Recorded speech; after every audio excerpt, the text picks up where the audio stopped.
ఉన్నాయి. సుప్రీంకోర్టు రీసెంట్గా ఒక కేసులో ఒక ఆర్డర్ ఇచ్చింది. చాలా ఇంట్రెస్టింగ్ కేసు ఇది. అంటే మనకు పాస్ట్ లో పూర్వకాలం ఎట్లుండేదంటే ఎవరికి అంత నాలెడ్జ్ ఉండేది కాదు. ఏంటి ఎలా చంపాలనా? మీరు బతుకు చెట్టుకోబండి చూసారా? చక్రాలు ఎగ్జాక్ట్లీ. మనిషిని చూసినాక అతను ఏంటో అతని కళ్ళలో చక్రాలు. నాకు వద్దు భార్య అని ఫిక్స్ అయ్యాడు, ఇవ్వద్దు అనుకున్నాడు, కలిసి ఉండే లాభం లేదు. మీరు అన్నట్టు ఇప్పుడు హస్బెండ్ ఆవిడని వదిలేసుకున్నా లేకపోతే ఆవిడ హస్బెండ్ వదిలేసుకున్నా దానికంటే అరే బాబు వదిలేసి హస్బెండ్ ఏం చేయకుండా వదిలేసిపోవాలి, మరి ఇట్లా చంపడాలి అలాంటి డేంజర్. అది డివోర్స్ ఇదే కదా ప్రాబ్లం. చాలా ఇప్పుడు ఏమైతుంది తెలుసా,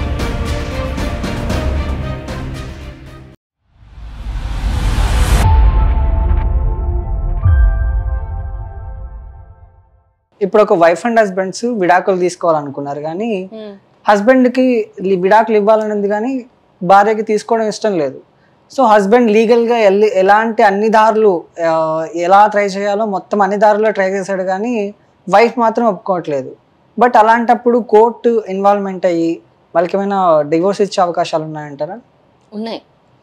సుప్రీంకోర్టు రీసెంట్గా ఒక కేసులో ఒక ఆర్డర్ ఇచ్చింది. చాలా ఇంట్రెస్టింగ్ కేసు ఇది. వీళ్ళ పెళ్ళి వచ్చి 1994లో అయింది అండ్ అది 2009లో ఆల్మోస్ట్ ఇద్దరు సపరేట్ కూడా అయిపోయినారు. 2009 నుంచి ఇప్పుడు 2025 చూడండి ఎంత అంటే ఎన్ని ఇయర్స్ అయిందో. సో ఇన్ని ఇయర్స్ అయిన తర్వాత ఇప్పటికీ కూడా హస్బెండ్ అన్ని విధాలుగా ట్రై చేసిండు, లీగల్గా ఇద్దాము నేను అంటే ఇట్లా ఇస్తా అన్ని కోర్ట్స్ వెళ్ళడం, సుప్రీంకోర్టు దాకా వెళ్ళిందంటే లోవర్ కోర్ట్ నుంచి సుప్రీంకోర్టు దాకా వెళ్ళింది. సో చిన్న కోర్టు నుంచి స్టార్ట్ చేసిండు, అంత ఎఫర్ట్స్ పెడుతుంటే కూడా వైఫ్ ఏం చేస్తుందంటే కోఆపరేట్ చేస్తలేదు, డివోర్స్ ఇవ్వడానికి కోఆపరేట్ చేస్తలేదు. సో ఈ కేసు సుప్రీంకోర్టు దాకా వెళ్ళిన తర్వాత supreme court article 142 of constitution use చేసుకొని సుప్రీంకోర్టే ఈ కేసులో తలదూర్చి ఇంకా మ్యూచువల్ కన్సెంట్ అడుగుతా ఉన్నాడు. మ్యూచువల్ కన్సెంట్ కాకపోయినా ఈ మన అనవసరంగా హరాస్ చేస్తున్నాడు. ఎందుకంటే ఇన్ని సంవత్సరాలు అయినా కూడా వాళ్ళు కలిసి ఉండరు అన్నంత నిర్ధారణ క్లియర్గా అయినప్పుడు ఇంకా వైఫ్ దేనికోసం ఉంటుంది? ఈ లీగల్ బ్యాటిల్ అనేది నడుస్తూ ఉంటే ఈ లీగల్గా ఇన్ని ప్రిన్సిపల్స్ కూడా మిస్యూజ్ అనేది అవుతుంది. ఇట్స్ కంప్లీట్లీ ఇర్రిటరబుల్ బ్రేక్ డౌన్ అంటే ఇంకా వాళ్ళు జీవితంలో కలిసి ఉండే అవకాశమే లేదు, 100% కలిసి ఉండే ఛాన్సే లేదు అని క్లియర్గా కన్ఫర్మ్ అయినాక కూడా ఇంకా వైఫ్ హస్బెండ్తో ఉండాల్సిన అవసరం ఏముంది? సో ఎప్పుడైతే ఇప్పుడు మ్యూచువల్ కన్సెంట్లో మెయిన్ చూసేది ఏం తెలుసా, ఇర్రిటరబుల్ బ్రేక్ డౌన్ అంటే కలిసి ఉండే ఛాన్స్ ఇంకా 100% లేదు అని ఇద్దరు పార్ట్నర్స్ ఫిక్స్ అయిన తర్వాత కోర్టుకి వెళ్తారు. ఓకే. సో ఆ కోర్టుకి వెళ్తే మ్యూచువల్ కన్సెంట్ తీసుకోవచ్చు. సో మీరు చూడండి ఏ కేసులో అయినా సరే మ్యూచువల్ కన్సెంట్లో ఇర్రిటరబుల్ బ్రేక్ డౌన్ అని ఉంటుంది, ఆ వర్డ్ ఉంటుంది. ఎందుకంటే ఇప్పుడు కోర్టుకి ఎక్కిన తర్వాత జడ్జి అడుగుతారు ఇంకా కలిసి ఉండే ఛాన్సే లేదా, లేదు అని ఇద్దరు పార్ట్నర్స్ అంటే మ్యూచువల్ కన్సెంట్ అంటే ఇద్దరు కలిసి కన్సెంట్ ఇస్తున్నారు కాబట్టి. సో ఈ కేసులో ఇది కంప్లీట్లీ బ్రోకెన్ మ్యారేజ్, ఇంకా ఛాన్సే లేదు కాబట్టి ఇంకా ఉండి ఏం లాభం అని చెప్పేసి సుప్రీంకోర్టే డైరెక్ట్గా డిజాల్వ్ చేసేసింది, అంటే డివోర్స్ ఇచ్చేసింది. సో ఇప్పుడు ఆ హస్బెండ్కి డివోర్స్ అయిపోయింది. అంటే దీని మీనింగ్ ఏంటంటే ఇప్పుడు జనరల్గా అంటే నేను పబ్లిక్ కూడా చెప్పాలనుకుంటున్నాను ఏమంటే వైఫ్ అండ్ హస్బెండ్ పెళ్ళి చేసుకున్న తర్వాత నేను 100% ఒప్పుకుంటా, అది చాలా డివైన్ అంటే మంచి ఆ రిలేషన్షిప్కి ఒక వైఫ్ అండ్ హస్బెండ్కి ఖచ్చితంగా ఒక పవిత్రమైన రిలేషన్ అది. అంటే అన్ని సేక్రెడ్స్ అన్ని సెరమనీస్తోనే అంటే ఇప్పుడు సప్తపది కానీ లేకపోతే ఏమంటారు ఈ జీలకర్ర బెల్లం ఓకే అండ్ పంచభూతాల సాక్షి పెళ్ళి చేసుకుంటారు. 100% దాని వాల్యూ ఉంది, రెస్పెక్ట్ ఉంది, నేను కాదు అంటలేను. కానీ కొన్ని సందర్భాల్లో వైఫ్ అండ్ హస్బెండ్ పెళ్ళి చేసుకున్నాక కలిసి ఉండలేము, ఆ కంపాటబిలిటీ లేదు, ఇంకా ఉండే ఛాన్స్ లేదు. ఎందుకంటే వైఫ్ హస్బెండ్ కానీ హస్బెండ్ వైఫ్ నుంచి అయినా ఉంటాయి ట్రబుల్స్, కొన్నిసార్లు కలిసి ఉండే అవకాశం ఉండదు. Let it be anything reason ఏమన్నా కానీ. బట్ ఉండలేను అని ఫిక్స్ అయిన తర్వాత ఒక పర్సన్ అంటే ఒక పార్ట్నర్ ఇద్దరు పార్ట్నర్స్ అంటే వైఫ్ కానీ హస్బెండ్ కానీ ఇద్దరిట్లో ఒకరు ఇంకా నాకు ఉండేదే లేదు, నేను చచ్చినా ఉండరు, నీతో ఉండడం కంటే నేను చావడం బెటర్ అన్నారు అనుకోండి, అదర్ పార్ట్నర్ డివోర్స్ ఇస్తేనే బెటర్. కాకపోతే కొంతమంది ఏం చేస్తారు తెలుసా, ఇక వీళ్ళని సతాయిద్దాం, ఇంకా పెళ్ళి చేసుకోవద్దు ఇంకొకరిని, అలా ఏదో మైండ్లో పెట్టుకొని కొంతమంది కోఆపరేట్ చేయరు. బట్ అది హస్బెండ్ అయినా వైఫ్ కానీ అందరికి ఇచ్చే నేను సజెషన్ ఏంటంటే ఒకరు వద్దు అనుకున్న తర్వాత ఇంకొకరు వదిలివేయడం బెటర్, సెటిల్ చేసుకోవచ్చు. కొన్ని సందర్భాల్లో ఎలా ఉంటుంది అంటే లేడీస్ కూడా ఇంకా అదర్ ఆప్షన్ ఉండదు, వన్స్ పెళ్ళైన తర్వాత హస్బెండే అన్ని అనుకున్న తర్వాత పేరెంట్స్ చనిపోవడం కానీ ఇలాంటి కొన్ని సిచ్యువేషన్స్ ఉంటాయి. ఇఫ్ అంతా భర్తే అనుకున్నప్పుడు ఇంకా వాళ్ళ ఇంట్లో ఉన్నప్పుడు సడన్గా భర్త వదిలేసి వెళ్ళిపో అంటే ఎక్కడికి వెళ్తారు మేడం? ఇప్పుడు నేను అదే అంటాను, అందుకే నేను అదే చెప్తాను, ఇవ్వాలి అనుకుంటే సెటిల్మెంట్ చేసుకొని ఇవ్వాలి. ఎందుకంటే ఇప్పుడు భర్త నాకు వద్దు భార్య అని ఫిక్స్ అయ్యిండు, ఇవ్వద్దు అనుకున్నప్పుడు కలిసి ఉండే లాభం లేదు. బట్ వైఫ్ని వదిలేసేయాలి అంటే ఆ వైఫ్కి కరెక్ట్ లైఫ్ స్టైల్ ఇవ్వాలి. అంటే తనతో ఉన్నప్పుడు ఎలాంటి లైఫ్ స్టైల్ ఉండేనో తర్వాత పెళ్ళి అంటే విడిపోయిన తర్వాత కూడా ఆమె అదే లైఫ్ స్టైల్ బతకడట్టు ఆమెకి అన్ని అరేంజ్మెంట్స్ చేయాలి. స్వార్థంగా నేను వదిలేస్తున్నా వెళ్ళిపోతున్నాను కాకుండా లైఫ్ స్టైల్ ఇవ్వాలి.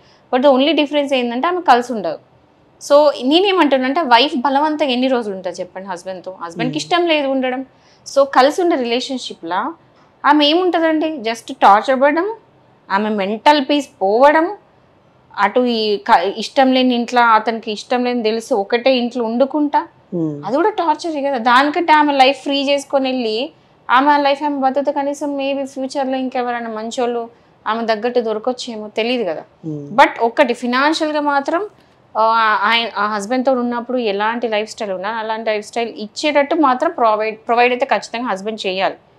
సో ఈవెన్ వైఫ్కైనా సరే, వైఫ్ ఇంకా ఉండలేదు హస్బెండ్ అన్నప్పుడు మాత్రం తను ఒక్క రూపాయి తీసుకోకుండా బయటకు వెళ్ళిపోవాలి. మెయింటెనెన్స్, ఎందుకంటే తను ఇష్టంగా తను కదా వద్దనుకుంటుంది, నాకు ఇష్టం లేదు నేను వెళ్ళిపోతాను, కానీ ఏంటంటే నాకు మాత్రం మెయింటెనెన్స్ ఇవ్వాలి, ఏమంటారు మెయింటెనెన్స్ ఇవ్వాలి, నాకు లక్షలు ఇవ్వాలి, 50 లక్షలు, 1 కోటి రూపాయలు ఇవ్వాలి. తనే వద్దనుకున్నప్పుడు తను రూపాయి తీసుకోకుండా వెళ్ళాలి న్యాయపరంగా, బికాస్ ఆమె కదా వద్దనుకునింది. సో అట్లా వదిలేసిపోతే మాత్రం ఇద్దరికి సమానంగా ఉండాలి, న్యాయం అనేది ఇద్దరికి సమానంగా ఉండాలి, ఇద్దరు వదిలేయాలి. సో ఇఫ్ ఇన్ కేస్ ఇప్పుడు ఆమె వదిలేసుకొని వెళ్తుంది కాబట్టి ఆవిడకి డబ్బులు ఇవ్వాల్సిన అవసరం లేదు. ఒకవేళ మీరు అన్నట్టు ఇప్పుడు హస్బెండ్ ఆవిడని వదిలేసుకున్నా లేకపోతే ఆవిడ హస్బెండ్ వదిలేసుకున్నా, సో ఇప్పుడు హస్బెండ్ అనుకున్నాడు నేను వదిలేసుకోవాలి ఆమెని అని చెప్పేసి, సో అప్పుడు యాలిమనీ అనేది ఎందుకు ఇట్లా రివర్స్ లో ఉండదు? అదే కదా ప్రాబ్లం. చాలా ఇప్పుడు ఏమైతుంది తెలుసా, లేడీస్ ఈ మెయింటెనెన్స్ అనేది ఒకటి గలీజ్ యూజ్ చేసుకుంటున్నారు. ఐ మీన్ వాళ్ళకు వద్దనుకున్నాడు. మొన్న రీసెంట్ ఒక కేసు చూసినాం కదా, పెళ్ళైన 4th డేకే నాకు వద్దనుకుంది, ఎందుకంటే హస్బెండ్ టూ మచ్ స్ట్రైట్ ఉన్నాడు, టూ మచ్ మంచోడు. హస్బెండ్ టూ మచ్ మంచోడు అని వదిలేసే వాళ్ళు ఉన్నారంటే నేను షాక్ అయ్యా, వాప్రే ఏం జరుగుతుంది. సో టూ మచ్ మంచోడు అని చెప్పేసి 4th డేకి నాకు వద్దు అని చెప్పేసి వదిలేసిన అమ్మాయి మళ్ళీ 18 లక్షలు 20 లక్షలు ఎంతో అమౌంట్ యాలిమనీ లాగా అడుగుతుంది. ఇది అన్యాయం కదా. ఇప్పుడు ఒక వైఫే వద్దు అనుకొని వదిలేసి వెళ్తుంది అంటే ఆ వైఫ్ అన్నీ వదిలేసుకొని వెళ్ళాలి, including యాలిమనీ, including maintenance, including everything. వద్దు అనుకునేది ఆమె కాబట్టి ఆమె త్యాగం చేసి వెళ్ళిపోవాల్సిందే. ఎగ్జాక్ట్లీ. అండ్ అంటే ఒకటి ఆమె పెట్టింది ఆమె తీసుకోవాలి. ఆమె ఏదో ఒకవేళ ఏమన్నా గోల్డ్ పెట్టింది లేకపోతే డబ్బులు పెట్టింది, ఆమె ఏదైతే పెట్టిందో ఆమె తిరిగి తీసుకెళ్ళి హక్కుంది. బట్ హస్బెండ్ దాని మీద ఎక్స్ట్రా ఆశపడడం మాత్రం స్టూపిడిటీ అండ్ కరెక్ట్ కాదు, నాట్ జస్టిఫైడ్. ఇలాంటి వాళ్ళు కూడా ఉంటారు. ఎలాంటి వాళ్ళు అంటే టూ మచ్ మంచోళ్ళు, పాపం ఏం చేస్తున్నారో తెలియదు, ఎట్లా వీళ్ళు ఏం చేస్తుండ్రు అసలు వాళ్ళ లైఫ్లో వాళ్ళు ఏం చేస్తున్నారో కూడా తెలియని సిచ్యువేషన్స్లో కొంతమంది మగవాళ్ళు ఉంటారు.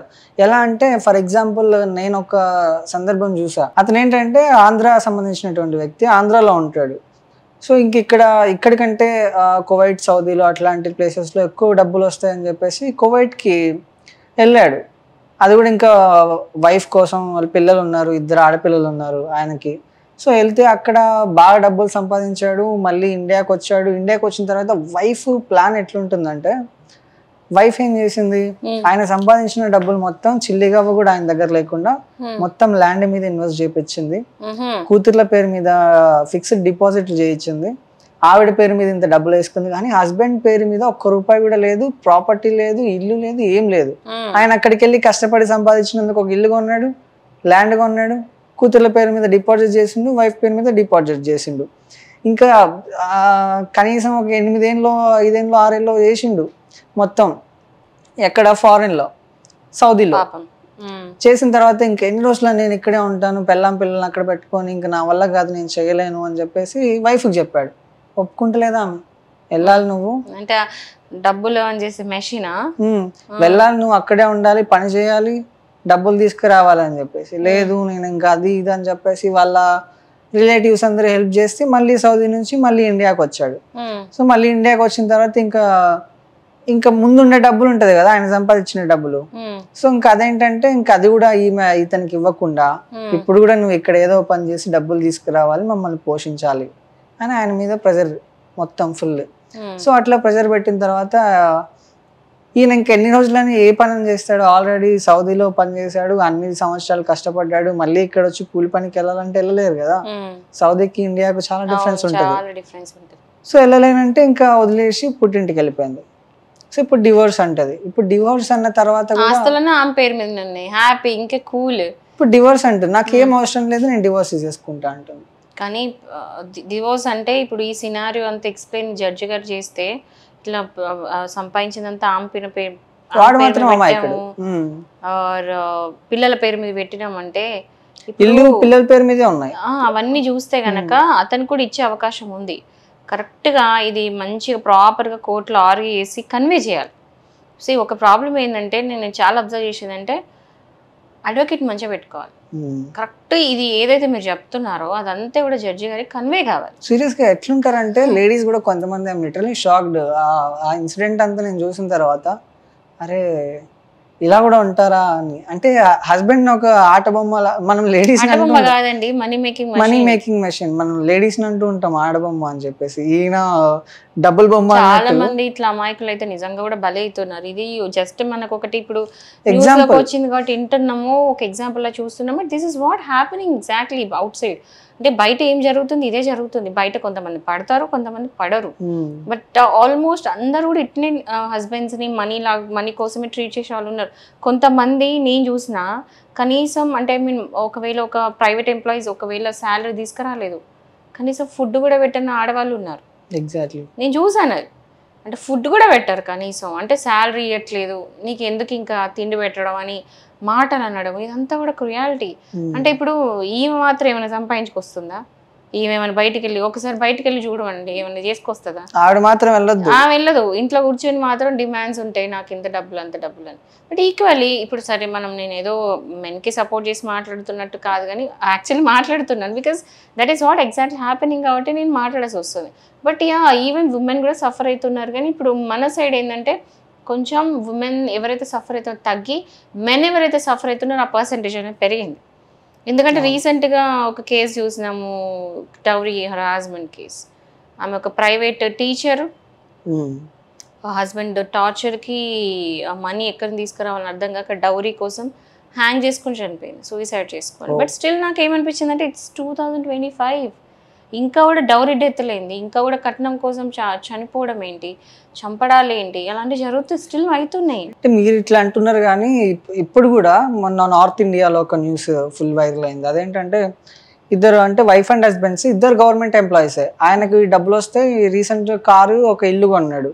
కారుకి ఇల్లుకి ఈఎంఐ కట్టడానికి డబ్బుల కోసం కట్టుకున్న భార్యని ఆయన బ్లాక్ మెయిల్ చేశాడు. అబ్సిన్ వీడియోస్. ఇదేం దౌర్భాగ్యం రా బాబు. ఐ మీన్ ఇంకా ఎన్ని వినాల్సి వస్తుంది అనిపిస్తుంది ఇలాంటి చూస్తేనైతే రోజు రోజుకి. ఐ మీన్ నేను పాడ్కాస్ట్ చేస్తున్నాను, కేసెస్ చూస్తున్నాను కోర్టులో, క్లయింట్స్ స్టోరీస్ వింటూ ఉంటే అరే నాకు అప్పుడప్పుడు డిప్రెషన్ వచ్చేస్తుంది నాకు ఇవన్నీ వింటూ ఉంటే. ఐ మీన్ ఇంక ఇలాంటివి ఎంత కొత్త పొద్దున్నేసి ఏది వినాల్సి వస్తుందో. ఇట్లా ఫ్రెండ్స్ మధ్యలో కూడా జోక్స్ ఎట్లా అయిపోయింది తెలుసా, పెళ్లి గిఫ్ట్ డ్రమ్ ఇవ్వాలా, కుక్కర్ ఇవ్వాలా అంటే ఆ స్టేజ్ ఎట్లా అయిపోయిందంటే జనాల్లో అది ఇమిడిపోయినాయి ఇవన్నీ కూడా. Okay this is actually happening. So ఇట్లా అవుతున్నాయి, దాని మీద మీమ్స్ వస్తున్నాయి, కామెడీ అవుతుంది, ఇవన్నీ అవుతున్నాయి. బట్ ఆన్ సీరియస్ నోట్ ఏంటంటే ఎందుకు జరుగుతున్నాయి ఇవన్నీ అని ఒక క్వశ్చన్ మార్క్ వస్తే ఏం అర్థం. నేనైతే గమనించింది ఏంటంటే ఎందుకు జరుగుతున్నాయని, అంటే మనకు పాస్ట్ లో పూర్వకాలం ఎట్లుండేదంటే ఎవరికి అంత నాలెడ్జ్ ఉండేది కాదు. ఏంటి ఎలా చంపాలనా, నాట్ ఎలా చంపాలని కాదు కానీ అంత నాలెడ్జ్, అంత ఇండిపెండెన్స్ ఉండేది కాదు, ఆర్థికంగా అంత స్టేబుల్డ్ గా ఉండేవాళ్ళు కాదు లేడీస్. ఇప్పుడు అన్ని ఈక్వల్, మొత్తం లేడీస్ కి హస్బెండ్ ఏం చేయగలడు వైఫ్ కూడా అదే చేస్తారు. ఈక్వాలిటీ వస్తే ఏంటండి చంపాలని ఏముంది, ఈక్వాలిటీ వచ్చింది. ఆర్థికంగా ఎప్పుడైతే ఉమెన్ నేను అదే హస్బెండ్ లేకపోయినా నేను బతకగలను అని ఎప్పుడైతే అనుకుంటుందో. No you're wrong Kittu. ఎందుకు చెప్పాలా, ఎవరైతే ఇప్పుడు మర్డర్స్ ఉన్నాయో ప్రతిది ఒక లిస్ట్ అవుట్ చేసుకోండి, ఎన్ని మర్డర్స్ అయినాయో మొత్తం లిస్ట్ రాసుకోండి. And you'll find a women కూడా వర్కింగ్ ఉమెన్ కాదు, ఏ ఉమెన్ కూడా చదువుకున్న అమ్మాయి అంటే చదువుకుందంటే ఓ హైలీ క్వాలిఫైడ్ కాదు, అట్లీస్ట్ హస్బెండ్ మీద డిపెండ్ ఉన్నారు అట్లీస్ట్ వాళ్ళు యూట్యూబ్ అన్న చూసి వీళ్ళ యూట్యూబ్ వీళ్ళు ఏంటంటే హస్బెండ్ మీద డిపెండ్ అయిన ఉమెనే వీళ్ళందరూ. చంపిన వైఫ్స్ అంతా కూడా హస్బెండ్ మీద ఫినాన్షియల్ గా డిపెండ్ అయిన వాళ్ళే. మీరు గమనించండి, మొత్తం లిస్ట్ అవుట్ చేయండి. మీకు ఒక కామన్ ఫ్యాక్టర్ ఒకటి ఉంటది, వెరీ వెరీ కామన్ ఫ్యాక్టర్ ఏంటో తెలుసా? ప్రతి ఉమెన్ హస్బెండ్ మీద డిపెండ్ అయిన వాళ్ళే, వర్కింగ్ ఉమెన్ కాదు. వాళ్ళు ఏం చేస్తారంటే వీని చంపేస్తే, హస్బెండ్ని చంపేస్తే అయిపోయిద్ది, ఆడి వెనకాల ఉన్న డబ్బులు నాకు రావాలి, అది ఎటు పోవద్దు, మళ్ళీ నేను నా బాయ్ ఫ్రెండ్తో వెళ్ళిపోవాలి. ఇలా ఆలోచించే విమెన్ ఇవి చంపిన వాళ్ళంతా కూడా. సో దిస్ నథింగ్ లైక్ చదువుకున్నారు ఈక్వాలిటీ ఫీలింగ్ ఉన్న వాళ్ళు కాదు, వీళ్ళంతా బేకార్ ఉమెన్, వీళ్ళంతా డిఫరెంట్ ప్లానెట్ నుంచి వచ్చిన బేకార్ ఉమెన్ వీళ్ళంతా కూడా. అంటే ఏమి తిరిగిన రోజులే బాగుండేవి అనిపిస్తుంది. అంటే ఇప్పుడు నిజంగా నేనేం చెప్తున్నాను తెలుసా, ఇన్నసెంట్ అమాయకంగా చాలా మంచి ఈ జనరేషన్, మన మదర్స్ లాస్ట్ జనరేషన్ అది. అంటే అంత అమాయకమైన జనరేషన్ మన మదర్స్ తోనే కంప్లీట్ అయిపోయినట్టు, ఫాదర్స్ కూడా. ఇప్పుడున్న జనరేషన్ హైలీ షాతిర్, హైలీ అంటే హైలీ షాతిర్. అంటే నాకు అనిపిస్తుంది ఒక్కొక్కసారి మా అమ్మని చూసి ఇప్పుడున్న అమ్మల్ని చూస్తే ఎంత ఇట్లున్నారు నా బాబు అని. హైలీ క్వాలిఫైడ్, హైలీ ఇంటెలిజెంట్, వీళ్ళతో పెట్టుకునే అది కూడా లేదు. చాలా అంటే that innocent generation is over with our mothers only. Aunty generation అయిపోయింది. ఇప్పుడు ఉన్న వాళ్ళంతా కూడా భరించలేమన్నమాట. ఇప్పుడంతా posh mothers, that is fine, posh mothers is fine, but ఈ క్రూయల్ మదర్స్ మాత్రం ఉండకుండా పోతే చాలు. ఎందుకంటే వీఆర్ సీయింగ్ యూనో ఎట్లా అంటే హస్బెండ్ తో ఉండుకుంటా లైక్ వేరే వాడితో వెళ్ళడానికి, like killing their own children. మొన్న అయితే బస్ స్టాండ్ లో ఒక చిన్న బాబుని వదిలేసి వెళ్తే అసలు ఎంత, అది చూడడానికే వీడు ఎంత బాధ అనిపిస్తుంది. అంత చిన్న పిల్లని వదిలేసి ఎట్లా పోతున్నారు. 2 పిల్లల్ని అయితే మదర్ చంపేసిందంట, 2 చిన్న పిల్లలని చంపేసింది. ఇట్లా ఎన్ని చూస్తా ఉన్నాం. So this is highly cruel acts, ఇవన్నీ కూడా టూ మచ్ క్రూయల్. అదైతే దానికంటే అరే బాప్ వదిలేసి వెళ్ళండి, హస్బెండ్ని ఏం చేయకుండా వదిలేసిపోండి. మరి ఇట్లా చంపడాలి అలాంటి డేంజర్. అది డివోర్స్ తీసుకుంటారు. మీరు బతుకు చెక్కబండి చూసారా? అప్పుడప్పుడు కొన్ని మీమ్స్ వస్తుంటాయి, పరంజ్యోతి అని. నేను రీసెంట్ గా కొన్ని మీమ్స్ చూసాను ఇన్స్టాగ్రామ్ లో. అరే దేవతరా హస్బెండ్ వీడి కోసం హస్బెండ్ ని చంపకుండా కనీసం వచ్చి హస్బెండ్ ని చంపలేదు, వదిలేసి వెళ్ళిపోయింది అని. నేను దేవతలా చూస్తున్నారు. నాకు నిజమే అనిపించింది. నాకు ఆ మీమ్స్ చూసిన తర్వాత అరే నిజమే కదా, ఇంత అమాయకురాల్లాగా ఉన్నా కూడా హస్బెండ్ అయితే చంపలేదు. చక్రాలు, ఎగ్జాక్ట్లీ, కళ్ళలో చక్రాలు. ఆవిడ ఎంత అమాయకంగా చెప్పినా కూడా, అమాయకురాలు అయినా కూడా హస్బెండ్ ని మాత్రం చంపలేదు, వదిలేసి వెళ్ళిపోయింది. నిజమే. ఎవరికైనా నేను చేసేది నేను లీగల్ గా ఒక సజెషన్ ఏమి ఇస్తున్నానంటే, ఎవరికైనా హస్బెండ్స్ వద్దు మీకు ఇంకా కొనసాగించలేరు అన్నప్పుడు ప్లీజ్ మీ హస్బెండ్ని సతాయించకండి, డివోర్స్ ఇచ్చేయండి, మీ దారి మీరు చూసుకోండి. డబ్బులు కావాలి అడిగి వెళ్ళండి, కానీ మనుషులు చంపదు. ఎందుకు చెప్పాలా? డివోర్స్ ఈజ్ బెటర్ కదా. మర్డర్ కేసులు ఇరుక్కుంటే లైఫ్ లాంగ్ జైలు ఉండాలి, దానికంటే డివోర్స్ తీసుకొని పోవడం బెటర్. సో ఇది ఒక బెస్ట్ ఆప్షన్. అంటే ఇలాంటి ఒక ఆప్షన్ ఉంది అని చెప్పేసి గ్రహించండి అని చెప్తున్నాను. ఇది కూడా ఒక ఆప్షన్. నన్ను అడిగితే పెళ్లి చేసుకోకండి అని చెప్తా. ఇన్ని విడాకులు దాకా ఎందుకు, పెళ్లి చేసుకోకండి అని చెప్తాను నన్ను అడిగితే. ఇది మీరు రాసి పెట్టుకోండి, ఒక బాండ్ పేపర్ మీరు రాసిస్తా, మీరు సైన్ చేసేయండి, మీరు పెళ్లి చేసుకోకండి. రేపు చేసుకుంటే మాత్రం దీని మీద నేను కేసు వేస్తా. నేను నా గురించి చెప్పట్లేదు మేడం, ఎవరైతే వేరే వాళ్ళు చేసుకోవద్దు కానీ వేరే వాళ్ళు కాదు, ఎవరైతే విడాకులు ఇచ్చిపోయేదానికంటే పెళ్లి చేసుకోకండి రా బాబు అని నేను చెప్తున్నా. నాకైతే ప్రెసెంట్ అయితే ఇప్పుడు నేను చేసుకోవాలనే ఫీలింగ్ అయితే లేదు. ఫ్యూచర్ లో ఏమైనా వస్తుంది ఏమో తెలియదు, కానీ ఇప్పుడైతే లేదు మేడం. ఓకే, మీ ఫ్యాన్స్ అందరు ఫీల్ అయిపోతారండి ఇవన్నీ చూస్తుంటే. పెళ్లి మీద అసలు పెళ్లి అనేది ఒక థాట్ మైండ్ లో నుంచి తీసేయాలనిపిస్తుంది. తీసేసేయండి అట్లా అని చెప్పి ఒక బాండ్ పేపర్ నాకు రాసేయండి. రేపు కనుక మీ పెళ్లి చేసుకుంటే మీ పెళ్లికి వచ్చి నేను కంపెన్సేషన్ తీసుకుంటా.